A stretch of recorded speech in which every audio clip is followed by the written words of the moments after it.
At his sentencing hearing, one of his victims described her day-to-day life with anxiety, PTSD, depression, and a fear of men as being like the movie Groundhog's Day.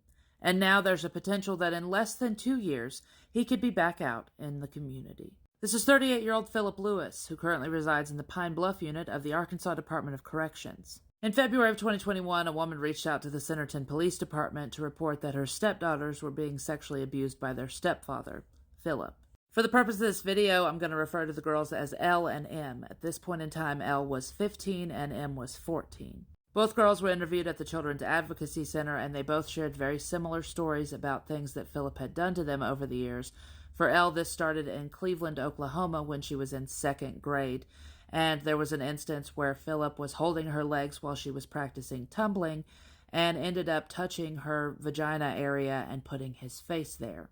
Phillip then asked her to do the same thing to him, which she said confused her, so to remove herself from the situation, she went outside to play. And although that was the first time that Phillip had done this, it definitely wouldn't be the last, as he continued to do this to Elle and her sister M until the stepmother reported this. Phillip would also get on top of Elle and thrust his genital region into her genital region, and then he would use shame to keep her from talking to her mom about what was going on by telling her that she shouldn't have egged it on and she shouldn't have been a tease if she didn't want this to happen to her. Elle also said that she didn't say anything because she thought if she kept quiet, this would just happen to her and not her sister M. But sadly, it was happening for M as well. She said that when she was in either 4th or 5th grade, Phillip had been touching her thigh, and then his hand had migrated, as most creepy hands do, from her thigh down into her pants, into her underwear, and he had began to touch her vagina area.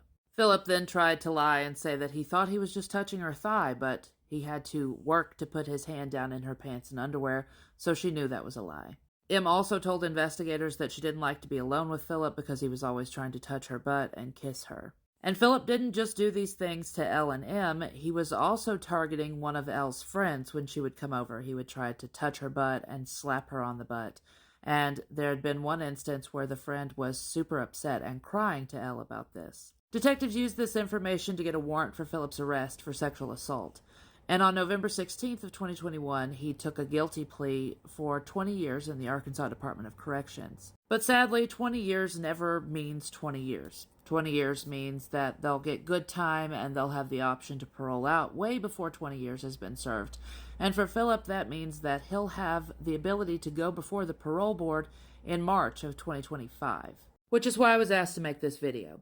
So Phillip has targeted a woman with small female children before and will likely do so in the future once he is released. If you are part of the dating world or you think you might be part of the dating world again and you have small children, please memorize this face. Please share it with your friends, your family members, your coworkers, anyone that you think could be a potential target for someone like Phillip Lewis.